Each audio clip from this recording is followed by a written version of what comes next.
what is advertising other than telling stories, right? We tell stories to change or to guide your experience with a certain brand or product. Immersive media is extremely powerful in doing exactly that and helping us in what we do. And what usually is a bad thing about advertising, we only work on the surface, actually turns into a benefit when we work with something as young as immersive media, because it allows us to learn on projects. So my name is Poulsen. I'm sorry about that. I'm originally from Denmark. I work as an innovation director at Serviceplan. Serviceplan is the biggest owner-operated advertising agency in Europe. And we have about 3,500 people employed in 30 offices all over the world. So today I am going to share 3 cases with you that we did, where we learned a lot. It's not all of them very successful cases, but for me it's very successful because we learned a lot about immersive media. Our first case goes back to 2013. BMW motorbikes came to us and said, we have a challenge, because motorbikes are cool, right? It almost sells itself. Well, it actually doesn't, because there's a very high learning curve. To go ride on a motorbike, you need a license. To get a license, you need to be a certain age, and you need to have a certain amount of money. So there's a very steep entry fee to riding motorbikes. We knew that we had a possibility to change this with immersive media. So, of course, we called the project iRide, because we knew this is going to be something with VR 360 something. And we started out with an Oculus Rift developer kit, and we decided, okay, where do we start? Because we're advertising guys, we're not technicians, we're not engineers.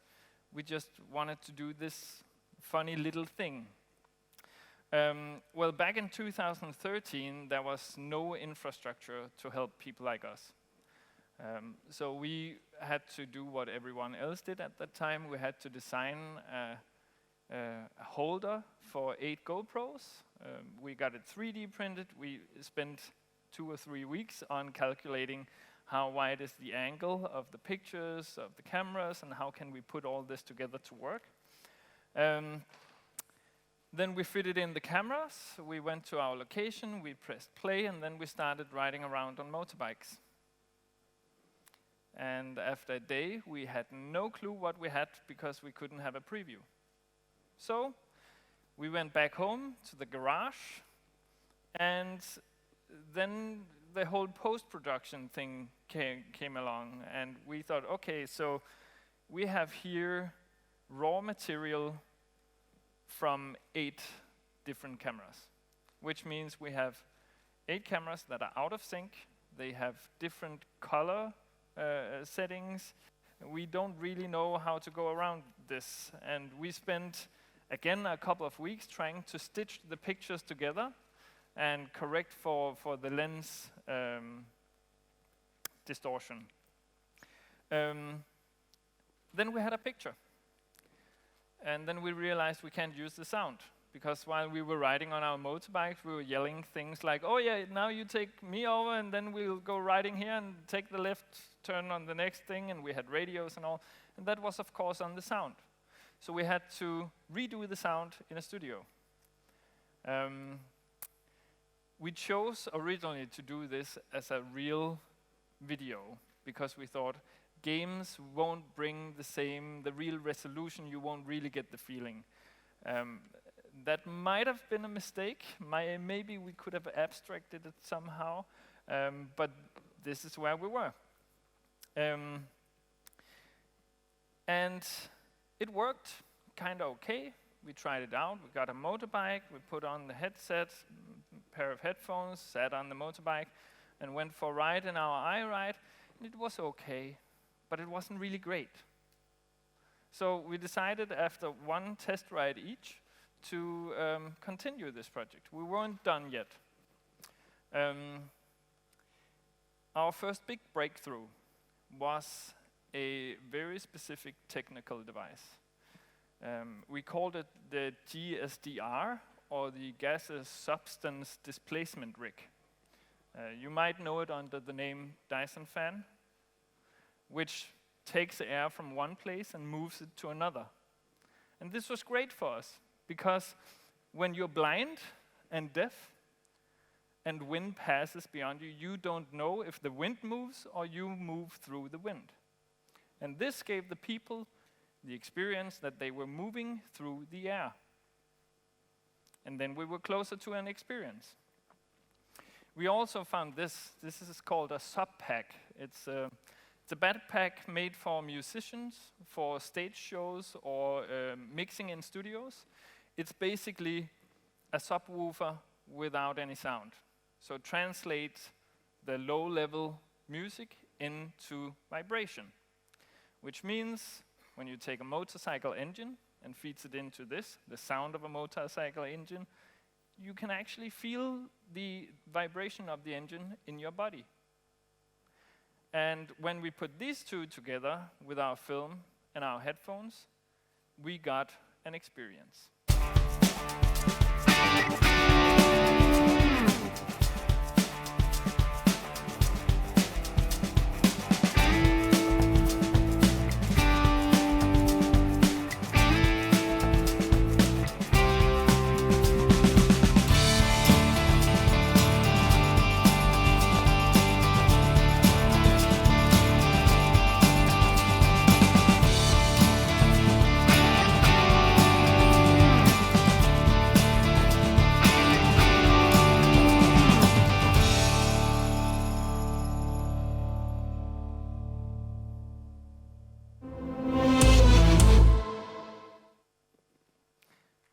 So what started as a 360-degree video turned into something different.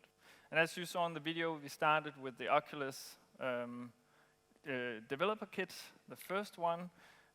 We moved on, and now we have packages that we send out to the dealerships. It contains a Samsung Galaxy phone, the goggles, a pair of headphones, the sub-pack, and the motorbikes are already there.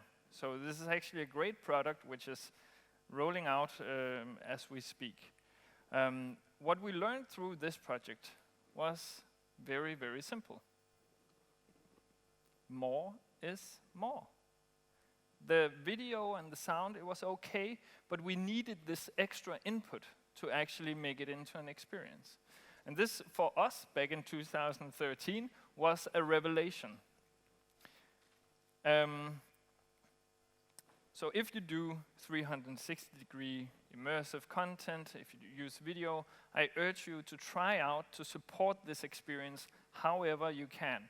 And don't go out of your way because it looks stupid to have an office ventilator in front of your face. It actually works. Okay, case number 2.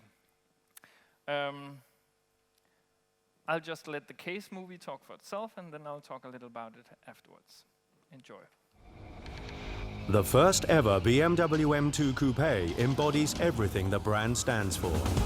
Performance, iconic shapes, and sheer driving pleasure within a compact form. But the M2 is a niche model. So how do you reach a global audience and make them engage with the product and the brand? By taking something similarly fast-paced, barely street legal, and thrilling, and slightly alter the rules. Introducing Gigi Hadid and the BMW M2 Coupe in Eyes on Gigi, a campaign that was designed to be mobile first, activate the massive social media fan base of both Gigi and BMW, and drag everyone into an interactive challenge to keep up with the car's performance.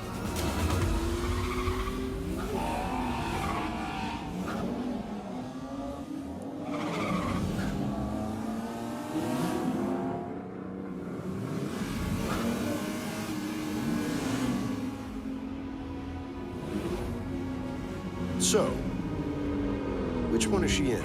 After watching the video on YouTube or Facebook, users were directed to the campaign micropage to have a guess. Wrong. Right. The page went live in more than 65 markets simultaneously. As an additional activation, the campaign offered a true 360-degree video experience that raised the bar even higher and involved even more customers. The performance on this high-octane catwalk wasn't left unnoticed. So this is how a small car got really, really big.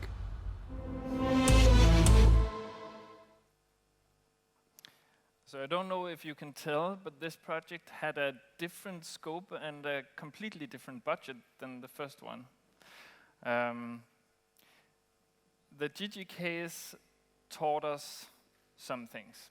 What it didn't teach us, what we already knew, was that sexy women and fast cars and a James Bond director, that can't really go wrong, right? So it worked. It worked pretty well. We got 30 million views on YouTube within the first 10 days. That was nice. What we also already knew was that sometimes it takes a lot of effort to make something really simple good. This was not a cheap, easy, on-the-side project. This was expensive and a lot of tries and a lot of editing and a lot of marketing and a lot of media. What we didn't expect, though, was I was at the Cannes Lions Festival this year, where the top of the pop of advertising gets their prizes. And between all of this marketing things, I saw that there was a talk from the VP of VR from Google, Clay Bavor. And I was there in the audience on one of the first rows with my notes ready to take notes from him. And he said, let's take a look of some of the best. And he showed this as his favorite case. I was flustered by that, but we knew it was good already because of the numbers, right? However, sometimes you have to do something very, very complex and very expensive and very resource craving like this to learn something incredibly simple. And we did. Our simple lesson was give people a focus. Give them a challenge, give them a small assignment, and they'll step into the world and they'll follow you.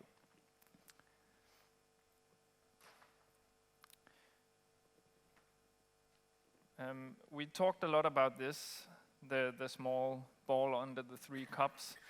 We spoke about if it's too simple. But the alternative is, I bet you all know just as many VR apps as I do, that invites you into a strange world, and they take you in there, and then they leave you alone. And I'd urge all of you to, the advertising guy's perspective is, don't do that. It's really not that interesting looking around. I thought about a small challenge. Let's all look around for just 5 seconds. Feel free, look around.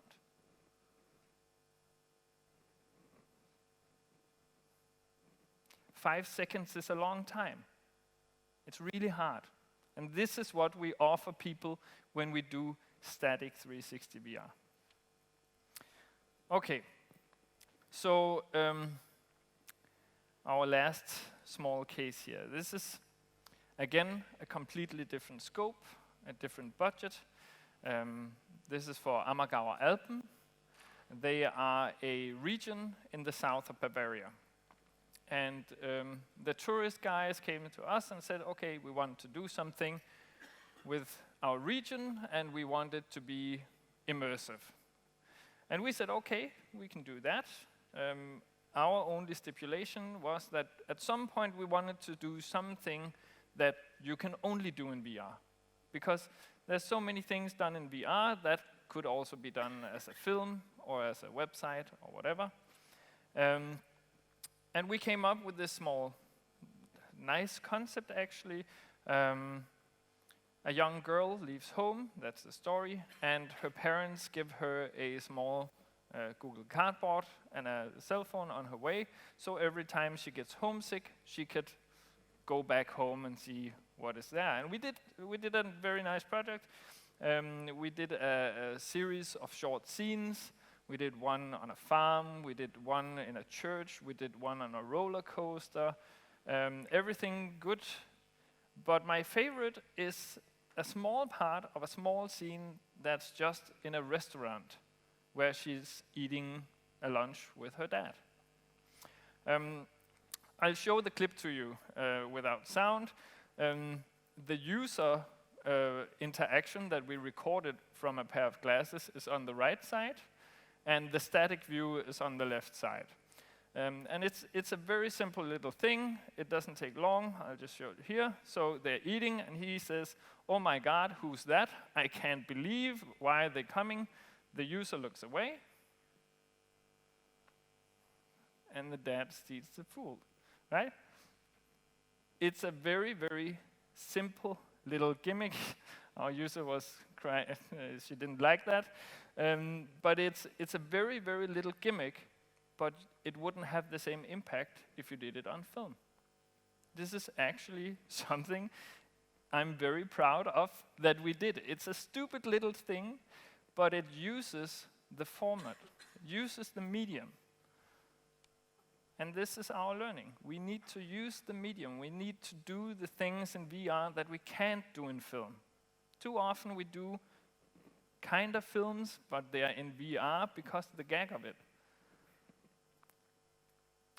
So we can use the direction of people or the misdirection.